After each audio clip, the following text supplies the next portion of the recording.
আপনাদের জন্য সাংবাদিকদের বেতন, সাংবাদিকদের যে অধিকার এগুলোর ব্যাপারে আমাদের কিন্তু প্রতিশ্রুতি আছে। আমরা চেষ্টা করবো সেটা পূরণের জন্য। এটা শ্রমিক আন্দোলনের পক্ষ থেকে না, আমি বিএনপির একজন প্রতিনিধি হিসেবে বলতেছি।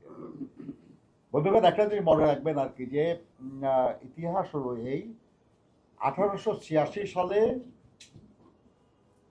উত্তর আমেরিকায় এই আন্দোলনটা মূলত হয়, কিন্তু মনে করা ঠিক না আর কি যে শুধু আমেরিকায় হয়েছে এটা।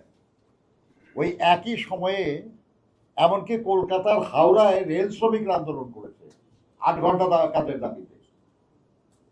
প্র্যাকটিক্যালি সারা দুনিয়ার বিভিন্ন জায়গায় এই 8 ঘন্টা কাজের দাবিটা জনপ্রিয় হয়ে গেছিল, কারণ তারা সিদ্ধান্ত নিয়ে, আমেরিকান ফেডারেশন অফ লেবার সিদ্ধান্ত নিয়েছিল 1884 সালে, যারা 1886 সালের 1 মে গোটা উত্তর আমেরিকায় 8 ঘন্টা কাজের দাবিতে আন্দোলন করবে, ধর্মঘট করবে।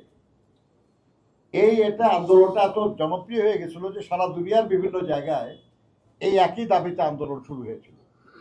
আপনারা জানেন যে ভারতবর্ষ তখন ব্রিটিশের অধীন ছিল এবং মাদ্রাজ, এখানে আন্দোলন, হাওড়া রেল শ্রমিকরা আন্দোলন করেছে।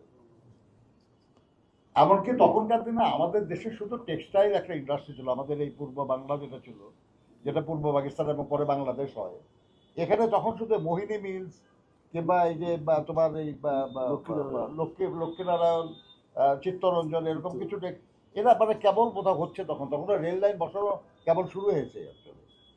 তো সেই সময়ে এই আন্দোলনটা কিন্তু বিশ্বব্যাপী ছিল। বাট মনে রাখবেন যে 1886 সালের পরে 1889 সালে প্যারিসে ইন্টারন্যাশনাল লেবার কনফারেন্স হয়।